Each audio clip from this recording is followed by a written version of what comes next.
katika hali ya kumtumikia Mungu wetu, katika hali ya kutembea na yeye na hata na kushikana na yeye, kwa sababu hiyo ndio jukumu kubwa ambayo Kristo alituachia, ya kwamba tutembee na yeye, tushikane na yeye, na tusiache hata mambo mengi ya hii dunia ifanye tuweze kuachana na yeye.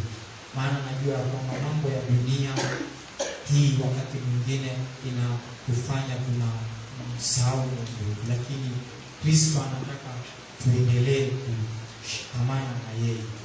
Bwana asifiwe.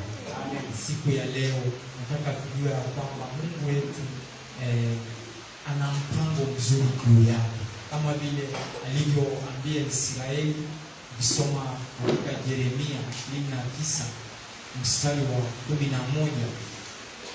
Mungu anawaambia watoto, ukisoma mstari wa 10, Mungu anawaambia watu wake ya kwamba baada ya miaka 70 kupita nitakuja niwatoe ndani ya hii nchi na niwarudishe kwenu. Bwana asifiwe. Na hapo mstari wa 11 anasema ya kwamba kwa sababu ninawawazia mema. Mungu alikuwa anawawazia mema hao watu wake, japokuwa walikuwa wamemkosea. Na najua hata ya kwamba hata wakati watu wanamkosea Mungu, si wote huwa wanamkosea. Hapana, mimi najua ya kwamba hata Israeli, kuna wakati mmoja tulikuwa tunaangalia hiyo sinema katika kituo cha KTN, wakati Israeli walikuwa wanaenda uhamishoni Babeli, walikuwa wana nini, kulikuwa na akina Danieli.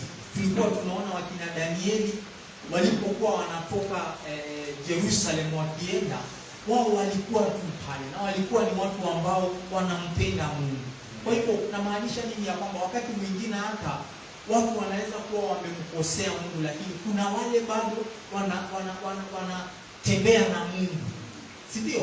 Kuna wale bado wanampendeza Mungu, na ni vizuri wewe mmoja wao. Maana leo hii kwenye dunia ambayo tunaishi, dunia imekuwa na mambo mengi. Hata wakati mwingine unaona kwamba dunia ni kama imetekwa yani, lakini wewe endelea kumpendeza Mungu. Amen. Maana najua ya kwamba kwa wakati wa sawa Mungu atakupeleka katika nchi nzuri, sehemu nzuri. Hautakaa hivyo siku zote. Najua ya kwamba kabla Yesu arudi duniani kuja kuchukua kanisa lake, mimi najua lazima revival itakuja. Amen. Uvuvio itakuja mkubwa. Amen. Na wakati revival inakuja na baraka, inakuja na mambo mazuri, inakuja na ushindi.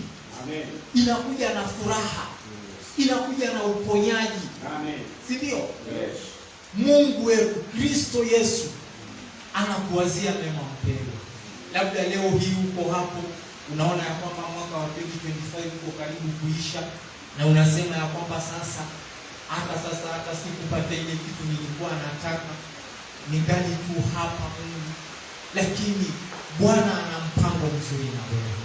Huenda labda hata kwa sababu ya zile hali ambazo labda zimekuzunguka, labda hata unafika mahali huna imani tena, lakini Mungu anakuwazia mema.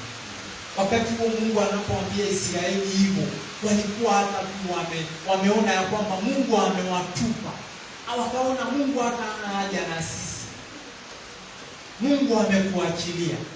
Mungu ana mpango mzuri juu yako. Amen. Bwana asifiwe. Amen. Kwa hivyo tuendelee kumwamini Mungu wetu. Tuendelee kusimama katika njia yake. Tuendelee kumhimidi Mungu wetu. Amen. Bwana atusaidie. Amen.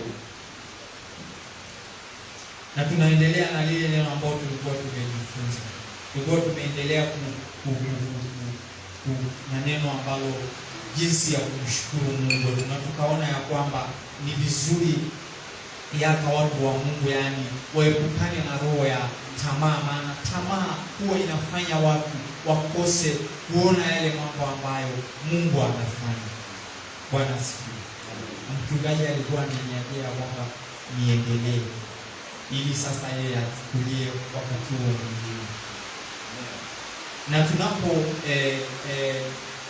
wakati ambapo tuna watu wa Mungu wanapomshukuru Mungu, haimaanishi ya kwamba ati Mungu anafanya mambo yote. Hapana. Lakini unapomshukuru Mungu una hali ya kutambua yale ambayo amefanya.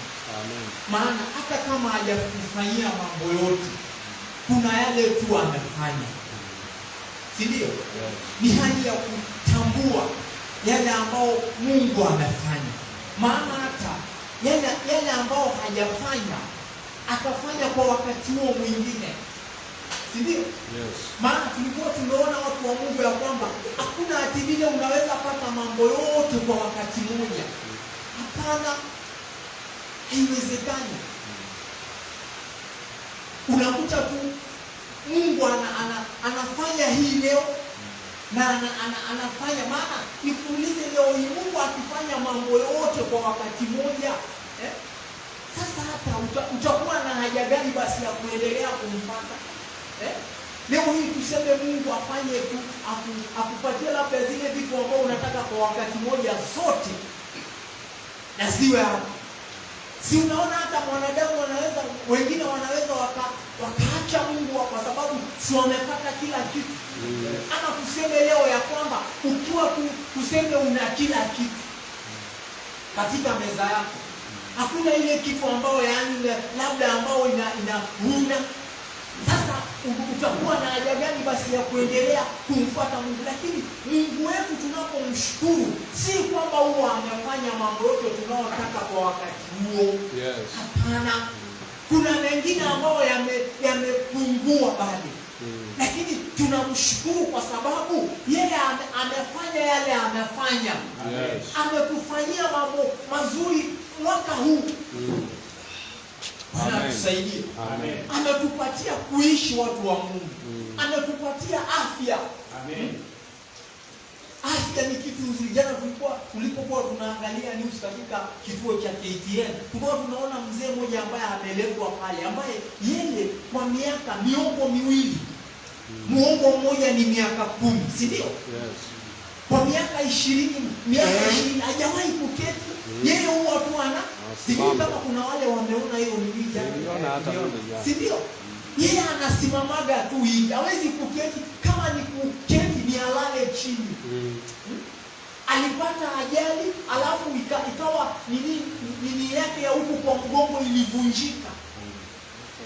Sijui ilivunjika ama ilifanyika nini, lakini hawezi kuketi mtu wa Mungu. Yani nikaangalia nikasema, Mungu, kumbe hata unapoketi na unaamka, wewe unaona si kitu, si ndio? Lakini unaona yani mzee mpaka alikuwa anasema jamii yake wakamwacha, marafiki wakamwacha. Sasa ni vizuri usiache rafiki wako. Yani hiyo kitu iligusa moyo wangu sana. Bwana asifiwe. Usimwache rafiki yako. Unaona hata rafiki yako akiwa katika changamoto ama katika shida, usimwache rafiki yako. Usiwahi muache rafiki yako. Watu wa Mungu, yani kumbe hata hali zile ambazo huwa tunaona hata katika maisha na tunaona si kitu cha maana, ni cha maana hivi. Niambie wewe, maisha ya huyo mzee inakaa, mtu hawezi kuketi, yeye anasimama. Kwa hiyo hata ikifika usiku yeye tu anasimama. Akienda kanisani hawezi keti.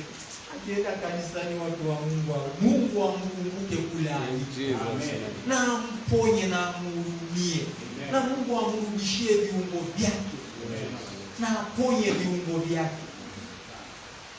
Akienda kwenye gari anaomba kiti cha mbele ndio yeye alale hapo. Ni vizuri kushukuru Mungu kwa ajili ya afya zetu. Afya ni kitu cha maana ambao Mungu wetu. Usishikwe tu na tamaa, mtu wa Mungu. Leo hii tamaa inafanya watu wengi wanakosa kuona makuu ya Mungu. Tamaa. Na tamaa tuliona ya kwamba tamaa inafanya watu wafarakane na imani. Tuliona pale katika kitabu cha Timotheo ya kwamba Paulo anamwambia Timotheo, kwa sababu ya tamaa nyingi ya wanadamu wanakosana na Mungu.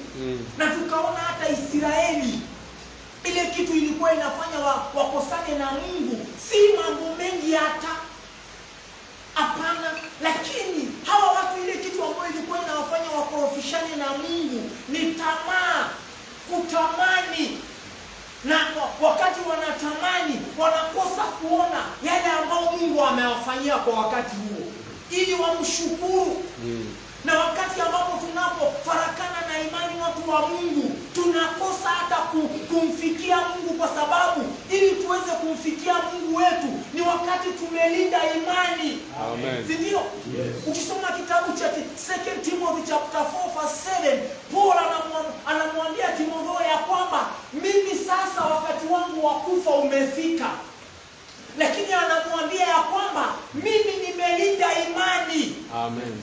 Si kufarakana na imani. Maana wapendwa ambao wanafarakana na imani, hata mbinguni kufika ni ngumu. Si ndio? Yes.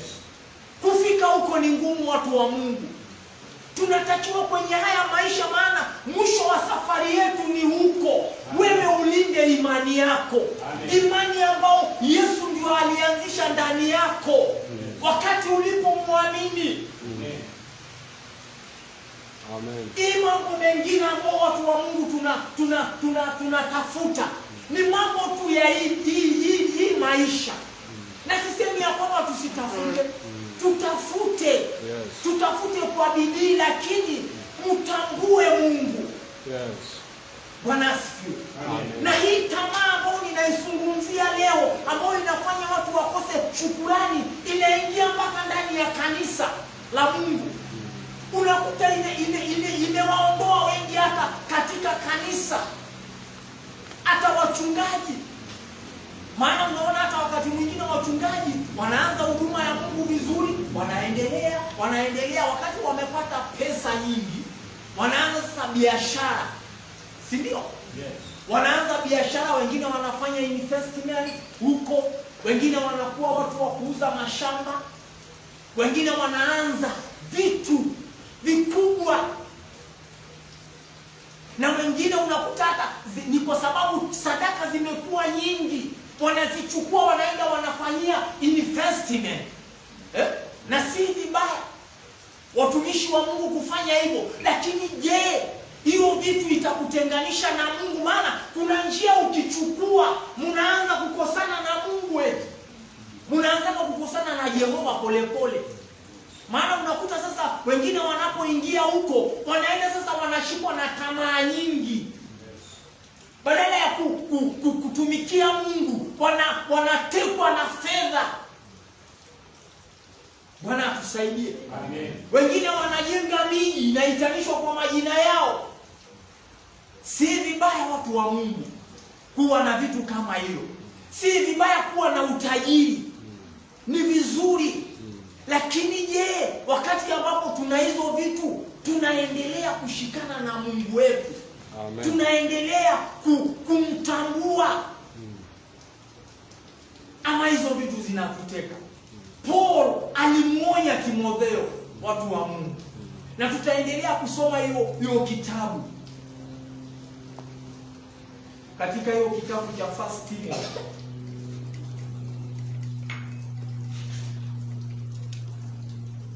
1 Timothy chapter 6. Tutasoma mstari wa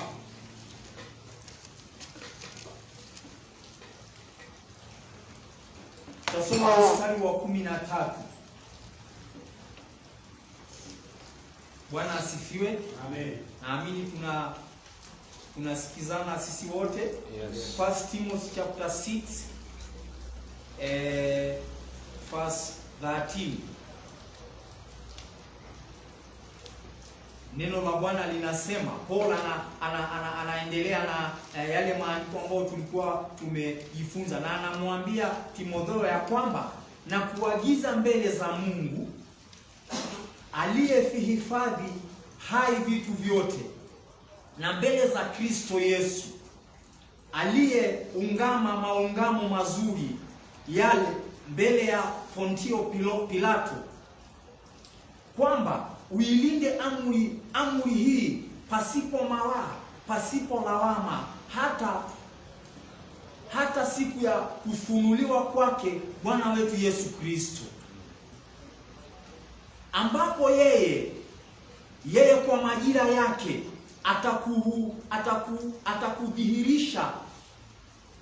atadhihirisha yeye aliyehimidiwa, mwenye uwezo peke yake, mfalme wa wafalme, Bwana wa mabwana, ambaye yeye peke yake hapatikani na mauti.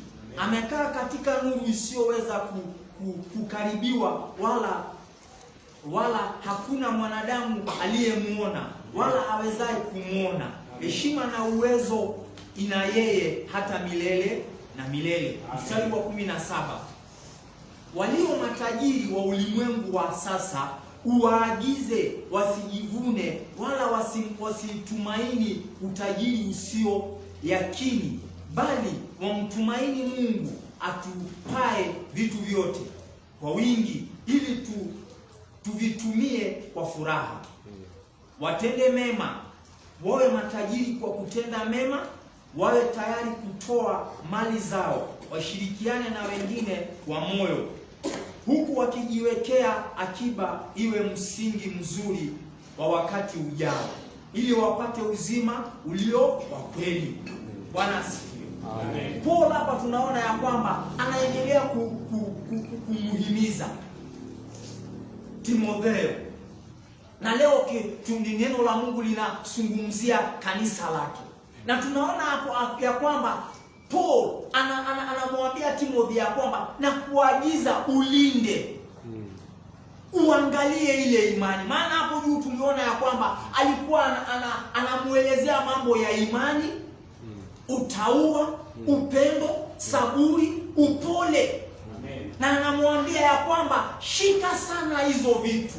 Amen. Usifarakane na hiyo, maana ni tamaa ndio huwa inafanya watu watoke katika imani. Tamaa ya kukimbizana na vitu, hiyo inafanya watu waachane na mambo ya utauwa. Maana hapo nyuma tuliona ya kwamba Paul alikuwa anamwambia Timotheo ya kwamba wale watu ambao wanapenda tamaa, wanashikwa na tamaa ya vitu, huwa wanafarakana na imani, wanaachana na Mungu. Bwana atusaidie. Amen. Lakini hapa anaambiwa ya kwamba shika, usiachilie. Anaambiwa uilinde amri hii. Na anaambiwa ya kwamba ulinde, kwa sababu tulikuwa tumesema ya kwamba watu wa Mungu, kuna Mungu wetu huwa ana wakati wake. Kila jambo lina wakati wake. Tunapomfuata Mungu wetu, kuna wakati wa kupanuliwa watu wa Mungu. Amen. Kuna wakati wa udhihirisho, wakati wa manifestation ya nguvu za Mungu. Yes. Kuna wakati Mungu anajionyesha. Amen. Kuna wakati Mungu anawabariki watu wake, anawaondolea aibu. Yes. Kuna wakati Mungu anasikia maombi. Wacha vile leo umeomba, labda umeomba na unaona ya kwamba hata Mungu hana shughuli na wewe. Kuna wakati Mungu anajibu. Amen. Lakini Mungu anataka kabla haja ya kujibu, wewe ulinde. Amen. Ujilinde mtu wa Mungu na dunia. Ujilinde na tamaa ambao imejaa kwenye dunia ambao tunaishi leo. Yes. Ambao inafanya wateule wengi wanafarakana na Mungu. Inafanya Mungu hata akatae kanisa. Tamaa, watu wa Mungu. Watu ambao hawatosheki, watu ambao hawatulii. Maana tulikuwa tumeona mtu ambaye hana tamaa ni mtu aliyeridhika. Ni mtu aliyetulia. Ni mtu ambaye ametosheka kwa wakati huo. Yes. Na anamuangalia Mungu. Amen. Na anamtegemea Mungu. Bwana atusaidie. Amen. Kuna wakati wa udhihirisho, watu wa Mungu.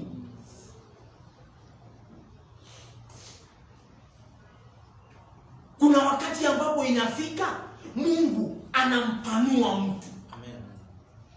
Mungu anamuongeza mtu. Anaongeza kanisa lake. Kanisa lake linakuwa na nguvu za Mungu. Amen. Mtu anaponywa. Yes. Bwana atusaidie. Amen. Hiyo majira iko watu wa Mungu. Lakini je, leo katika ile majira ambao tuko, je, tuna react namna gani watu wa Mungu? Je, tunatambua Mungu yale ambayo amefanya katikati yetu? Na tunaona ya kwamba mstari wa 17 Paul anamwambia Timotheo ya kwamba wale ambao walio matajiri wa ulimwengu huu, naamini kwenye hili kanisa la Timotheo kulikuwa na matajiri waliokuwa wana fedha.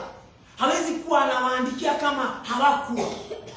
Anawaambia wasitumaini utajiri yao, bali wamtumaini Mungu. Maana watu wenye tamaa, wacha niwaambie watu wa Mungu, umeona watu wenye tamaa, wao huwa wanatumaini zile vitu wako nayo.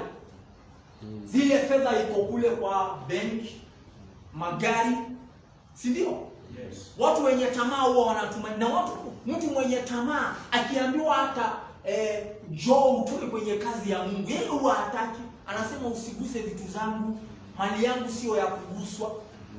Ilikuwa na jamaa mmoja ambaye yeye alikuwa anasema hivyo kila wakati. Anasema huyu mtu anagusa mali yangu, anagusa unini yangu, na zije zikaja zikaisha.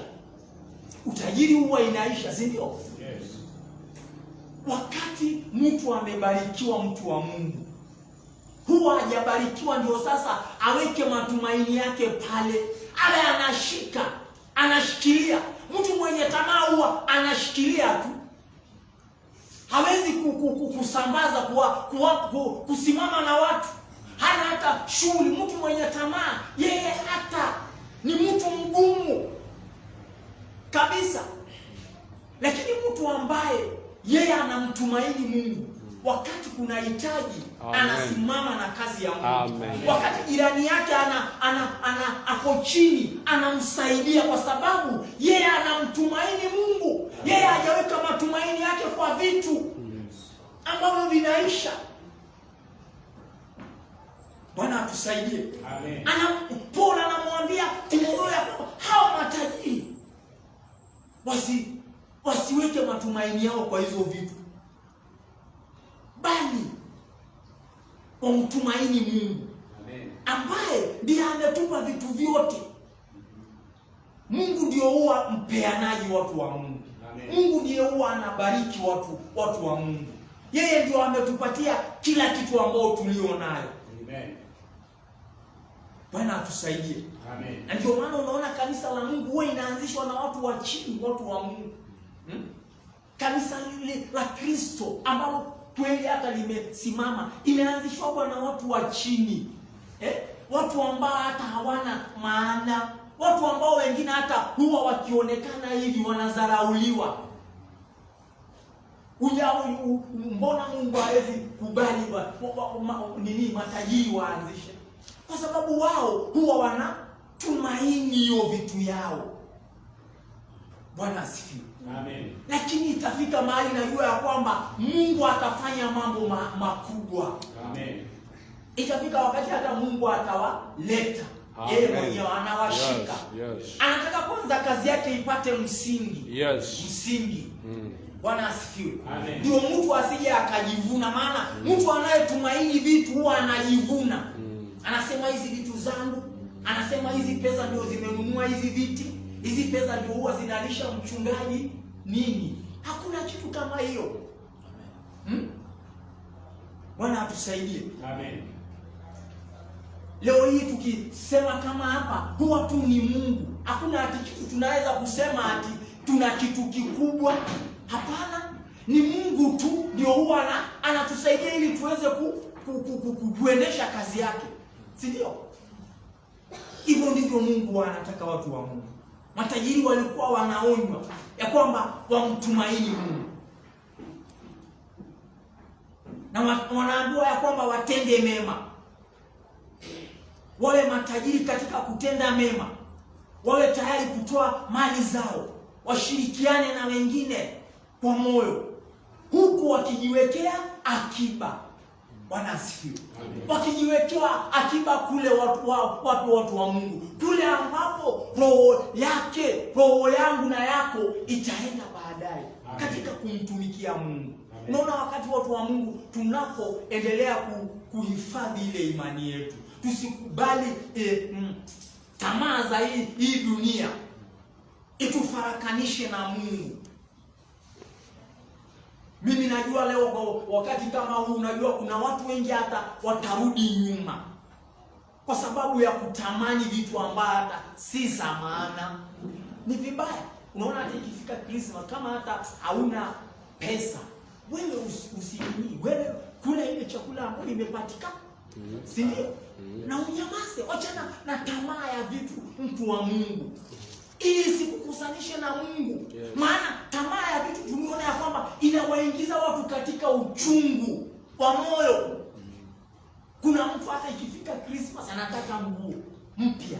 Si lazima ununue nguo mpya saa hii. Nguo mpya unaweza nunua wakati wowote. Si ndio?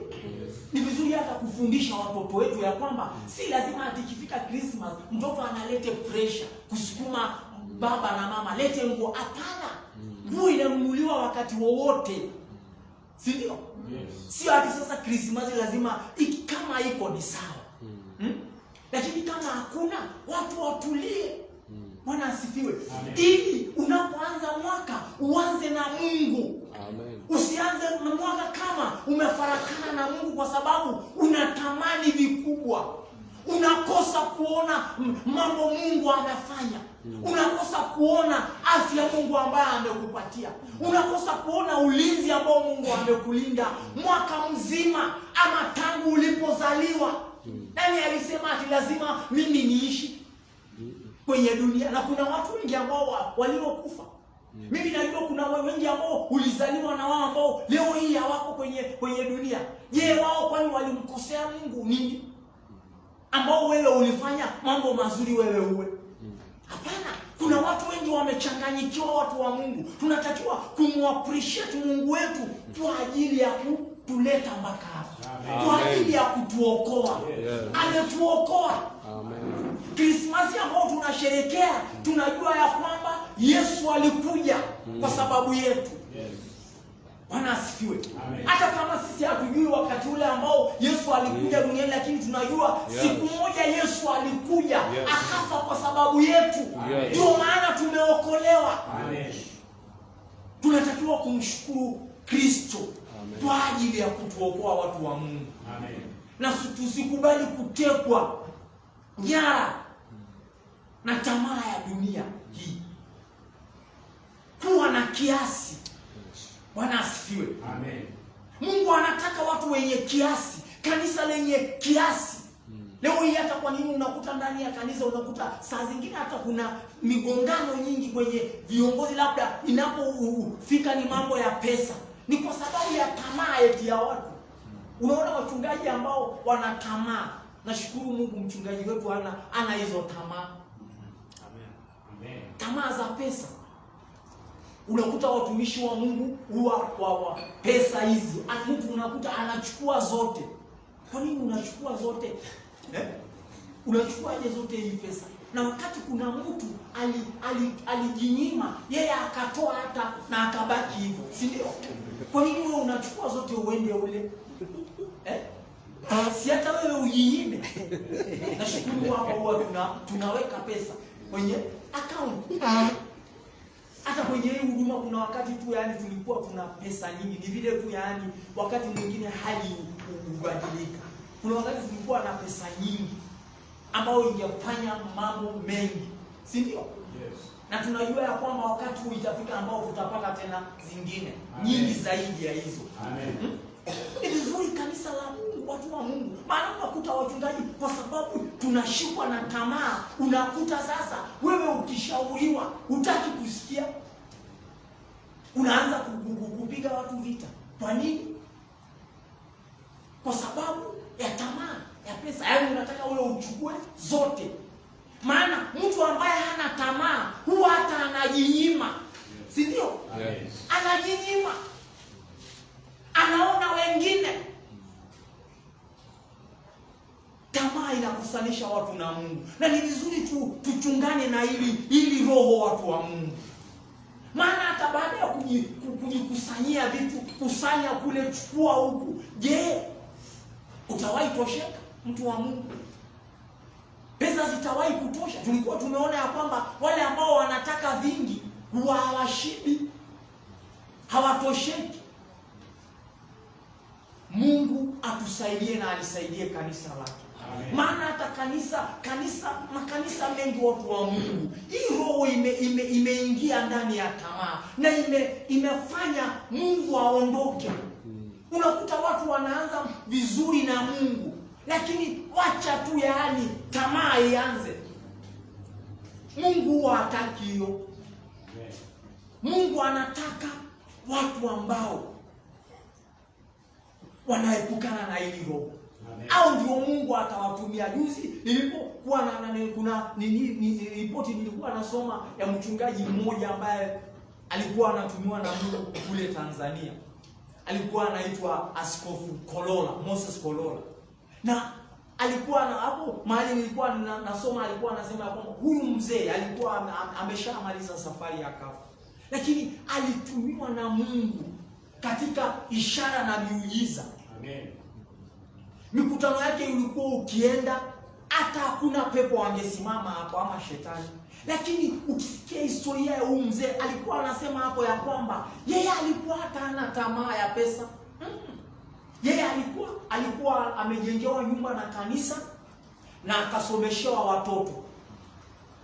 Lakini hii mambo mengine yaani ambao unakuta sasa mtu anang'ang'ana nayo hakuwa. Na mimi sisemi kwamba watu wa Mungu wasibarikiwe. Yes. Hapana, ni vizuri watumishi wa Mungu wabarikiwe. Wawe na magari nzuri, wawe na mashamba, mambo mazuri. Lakini huyu mzee alikuwa anasema ya kwamba kama kuna kitu ambao Mungu alikuwa amemzungumzia akiingia katika huduma, ni kuepukana na roho ya tamaa, tamaa ya fedha. Yeah. Maana unajua mtu akishikwa na tamaa ya fedha, anakulaga hata zingine ambao haistahili ale kama mtu wa Mungu. Mtu mwenye tamaa. Na wakati huyu mzee alipokufa, wale walioachwa sasa wakaanza kusanya huku, leta huku. Mzee alipokufa aliacha utajiri mwingi wa kanisa. Alikuwa na makanisa mengi, karibu 5,000 huko ambao amefungua. Sasa wale ambao amewaachia wao kumbe walikuwa tu wanangoja mzee leta bandei. Na hiyo unakuta inashika. Inaingia kanisa mpaka sasa watu wanabebeshwa mizigo. Nashukuru Mungu hapa atubebeshe watu mizigo ya kifedha. Unakuta mchungaji akikaa tu kwa sababu alianzisha mradi na imekwama, akikaa tu kidogo anawaambia watu tunataka 1,100. Na hii ni kitu ya kuchunga watu wa Mungu, maana hatuja hapa ati kubebesha watu mizigo. Hapana. Tunatakiwa kuwafundisha watu wa Mungu neno la Mungu vizuri. Amen. Amen. Bwana atusaidie. Amen. Ndio unaona hata baadhi ya watu wa Mungu na Mungu atusamehe sana. Sisi tunaosimama mbele ya kanisa. Maana Mungu ni sisi ndio ataanza kutuhukumu. Unakuta watumishi wa Mungu wanaendesha huduma, wakifika mahali wanachukua watoto wao wakiona wamekuwa wazee. Vile roho wa tamaa anafanya kazi. Akiona mtu amekuwa mzee, anachukua mtoto wake, anamweka aongoze. Je, Mungu amekuambia ufanye hivyo? Na ni tamaa, kwa sababu huyu mtu wa Mungu anasema hii kitu ni mimi nilitaabikia, na kwa hivyo sitaki mtu mwingine achukue. Hapana, haiendi hivyo. Kazi ya Mungu haifanywi hivyo, watu wa Mungu.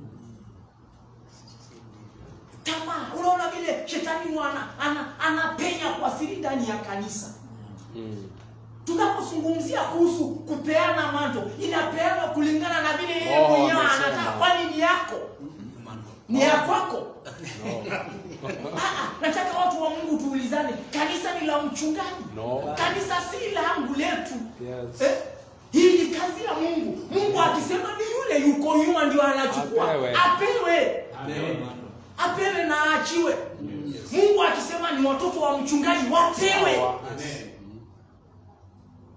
Na unakuta hata saa zingine hawa watoto wa mchungaji ambao wanapewa hata hawana uadilifu. Hawajatembea na Mungu. Vile hii tamaa watu wa Mungu inavyoharibu kanisa. Unakuta mtoto wa mchungaji anajificha kule na anaishi katika dhambi, lakini mtumishi wa Mungu anasema ni huyu. Na unakuta nyingi huyo mtu akienda inakuisha. Si ndio? Yes. Maana wewe hukumsikia Mungu. Wewe hukufanya kulingana na vile Mungu. Ulifanya mambo ya tamaa yako. Tamaa kujikusanyia, unajijengea ufalme. Mungu anataka watu wa Mungu tusiwe watu wa tamaa. Kama unataka kwenda mbali katika maisha, achana na tamaa. Mtu wa Mungu, penda Mungu, shika imani, kuwa mtu mtaua, kuwa mcha Mungu. Jaribu hata kama kuna majaribu kwenye hii dunia, mtu wa Mungu, lakini ni vizuri tujaribu. Jaribu. Maana Mungu akiona unajaribu atakusaidia. Yes. Bwana asifiwe. Amen. Mungu anataka watu wa Mungu uendelee kushika imani mpaka ile siku utamaliza safari. Hata hii kanisa ikikuwa kubwa namna gani, tunatakiwa sisi wote tushike imani ya Kristo. Maana mwisho wa siku tunaenda wapi? Huko. Na tunaacha mambo yote wapi? Duniani. Tuliona ya kwamba Paulo anamwambia Timotheo ya kwamba hakuna mtu atakayeenda na chochote. Unaacha wapi? Hapa. Na unaenda kule kwenda kukutana na Muumba wako. Bwana asifiwe. Amen. Tutasoma kitabu kingine. Ninapoendelea kumalizia, sitawaweka sana. Kitabu cha Waibrania.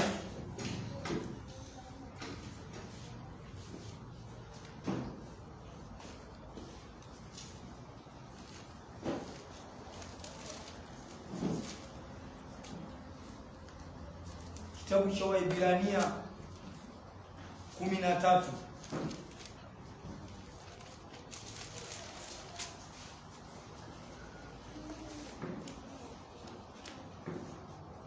Waibrania 13 mstari wa 5. Nasema ya kwamba msiwe na tabia ya kupenda fedha, muwe radhi na vitu mlivyo navyo. Kwa kuwa yeye mwenyewe amesema, sitawapungukia kabisa wala sitakuacha kabisa. Hata twadhubutu kusema, Bwana ndiye anisaidiaye, sitaogopa mwanadamu atanitenda nini? Mstari wa 7. Wakumbukeni wale waliokuwa wakiwaongoza, waliowaambia neno la Mungu, tena kwa kuchunguza sana mwisho wa mwenendo wao. Igeni imani yao. Yesu Kristo ni yeye yule jana, leo na hata milele. Amen. Msichukuliwe na mafundisho ya namna nyingine na ya kigeni, maana ni vizuri moyo ufanywe imara kwa neema, wala si kwa vyakula ambavyo wao waliokwenda navyo hawakupata faida. Bwana atusaidie. Amen. Tunaona hapa ya kwamba mwandishi wa hii kitabu ambaye bado ni Paul anawaambia wapendwa ya kwamba wasiwe na hiyo tabia ya kupenda fedha. Muwe radhi. Tafsiri nyingine inasema kuridhika. Anasema ya kwamba muwe radhi na vile vitu ambao mko nazo, kwa kuwa yeye mwenyewe Yesu alisema ya kwamba sitakupungukia kabisa. Amen. Wala sitakuacha kabisa. Bwana asifiwe. Amen. Anasema ya kwamba hiyo tabia, watu wa Mungu, tabia ya tamaa, tabia ya kupenda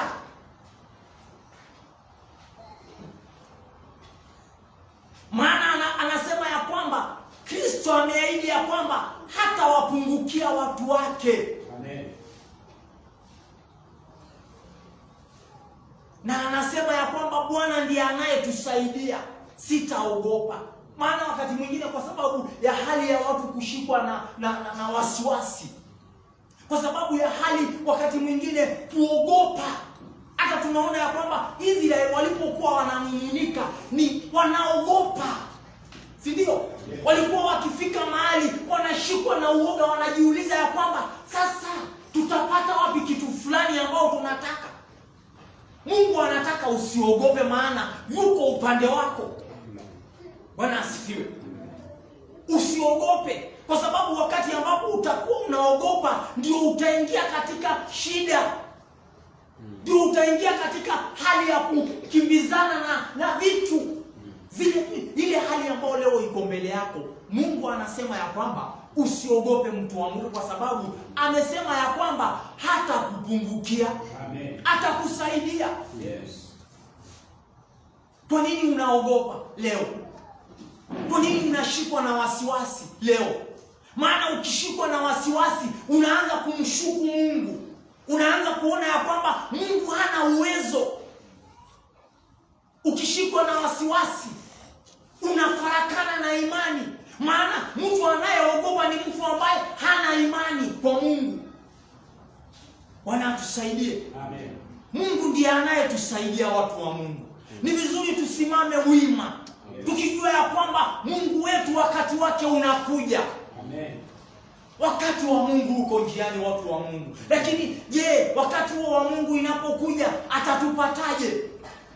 Paulo anawaambia ili kanisa la Waebrania ya kwamba wakumbukeni wale waliokuwa wakiwaongoza.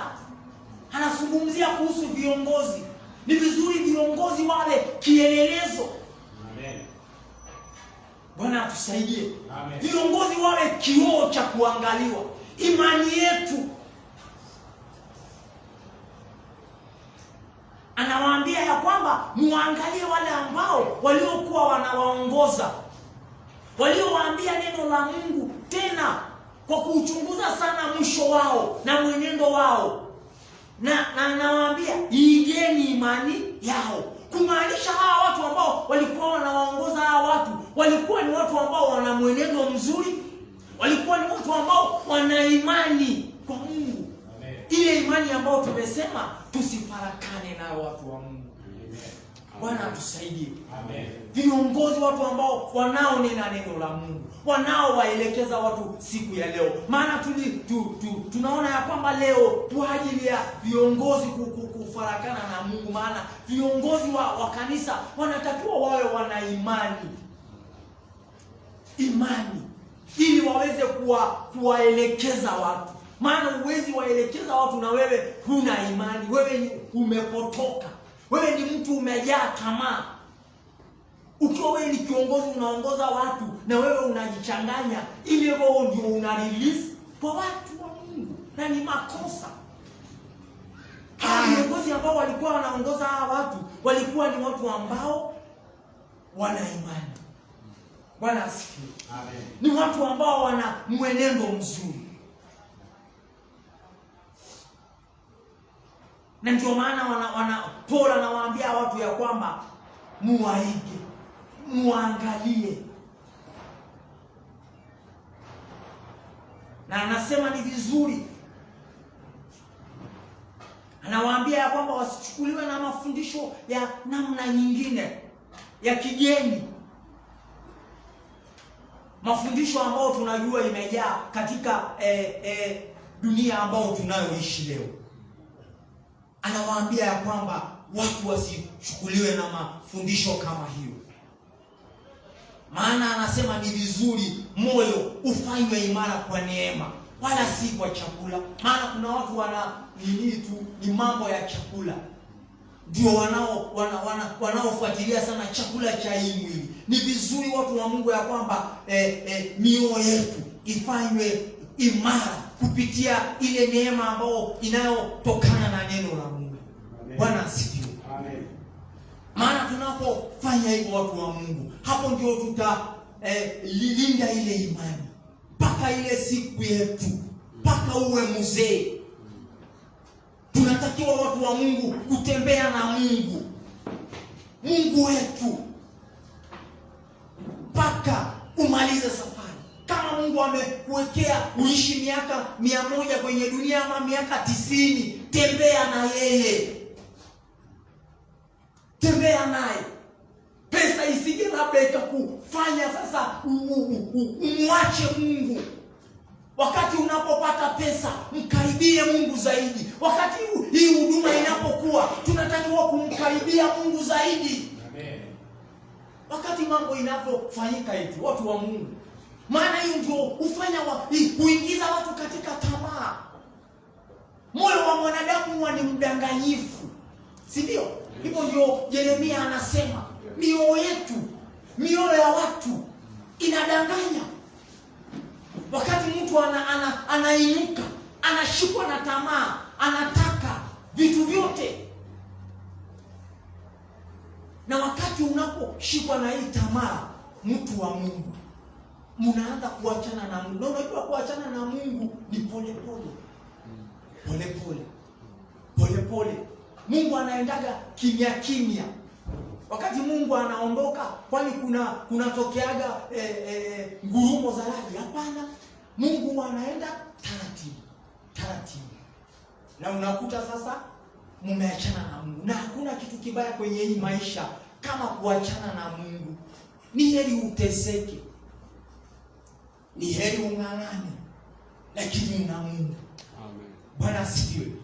Ni heri uwe unahangaika kwenye maisha, lakini mko na Mungu. Amen. Maana siku moja yeye ni Mungu mwenye uwezo na atakuja atakuondolea. Hakuna lile Mungu hawezi, mtu wa Mungu. Amen. Lakini haja gani uwe na vitu nyingi na mlikosana na Mungu? Haifai mtu akosane na Mungu. Na sana sana sisi watu ambao tumeokoka, watu wa Mungu, wacheni tutembee na Mungu wetu katika hii safari. Tembea na yeye mpaka ukamilishe mwendo, ili siku moja tukupate wapi? Kule. Hapa si mahali ya kuja kuwasindikiza watu waende jehanamu. Hapana. Na kanisani hakutakiwi mtu yeyote apoteze nafsi yake. Na ninaposema kupoteza nafsi yako, uende huko ng'ambo ile mwingine kwenda kukutana na shetani huko. Hapana. Nafsi ya mtu ambaye alikuwa kanisani anatakiwa aingie wapi? Kwenye hiyo mji, watu wa Mungu. Amen. Huko ndio uende. Kila mtu ambaye ameokoka, aina haja uwe umeokoka hapa alafu umeokoka na ukija uondoke unaenda huko kwingine. Hapana, inatakiwa upokelewe huko. Lakini ile kitu itakufanya upokelewe huko, mtu wa Mungu, ni kuhakikisha ya kwamba umelinda imani yako, umetembea na Kristo, umekuwa mtu mtaua. Amen. Umekuwa mtu wa safu wa kusubiri, si mtu ambaye anashikwa na tamaa. Maana mtu mwenye tamaa huwa hata angojaji. Mtu mwenye tamaa ana haraka nyingi, haraka, nataka hiyo kitu haraka haraka. Lakini mtu ambaye anasubira, anasubiri. Mtu mwenye subira anatulia.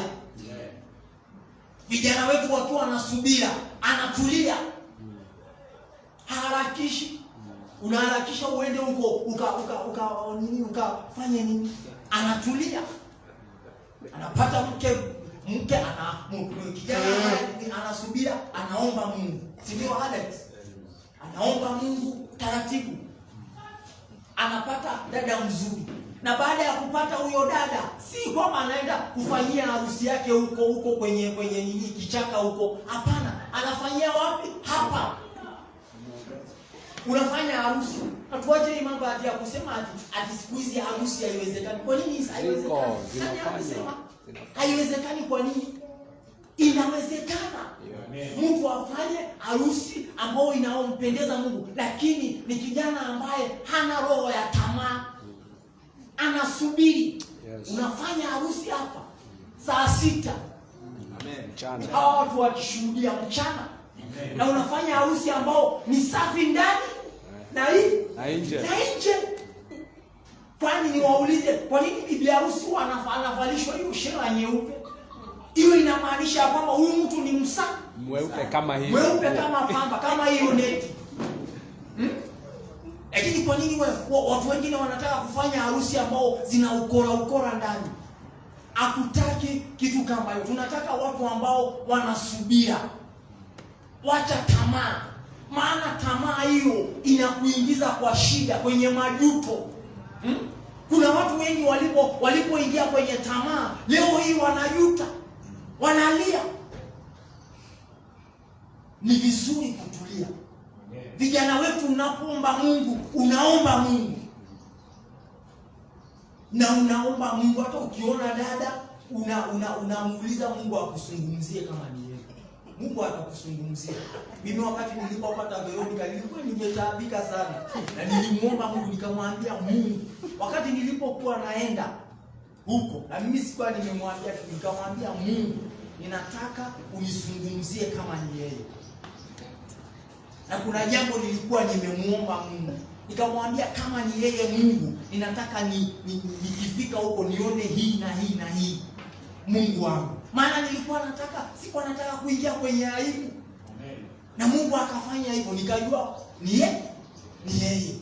Bwana asifiwe. Amen. Lakini hiyo nataka kuambia vijana wetu, hiyo inakuwa safari ambao ni ya mbali. Ni safari ndefu. Kama hauna uvumilivu huwezi enda hiyo safari. Utaenda mpaka pale una divert. Bwana atusaidie. Mungu atupe moyo wa kuwa wavumilivu, watu wa Mungu. Je, ni nini leo ambao labda umekuwa ukimwamini Mungu naye? Hebu kuwa mvumilivu. Bwana asifiwe. Amen. Wacha tuishie hapo, tutamalizia Jumapili inayokuja kwa jina la Yesu. Kwa hivyo ninataka tu unapo tafakari hilo neno la Mungu, nataka tu umwambie Mungu ya kwamba aendelee kukusaidia. Mshukuru Mungu kwa yale amekutendea, mtu wa Mungu, mpaka hapa Mungu amekufikisha. Na umwambie Mungu akuepushe na maroho ya tamaa ya kukimbizana na vitu vya dunia hii, na uwe mtu ambaye anatulia, mtu ambaye anaridhika, mtu ambaye anatosheka kama vile Biblia ilivyotuambia. Tunasema asante sana Mungu wetu. Asante kwa ajili ya neno lako Mungu ambao umeendelea kutufundisha. Kristo, tunasema ni asante kwa sababu tunajua neno lako umetuma katikati yetu ili litusaidie, ili lituinue, ili lituponye. Bwana Mungu wetu, tunakushukuru kwa ajili ya neno lako ambalo umetuzungumzia wakati huu. Tunaomba Mungu wetu endelee kutusaidia. Umetutoa mbali Bwana, tunakushukuru. Umetusaidia sana Mungu wetu, tunakushukuru. Umetulinda Mungu wetu, tunakushukuru sana. Tunasema asante kwa sababu tumekuona katika maisha yetu. Tumeona uaminifu wako.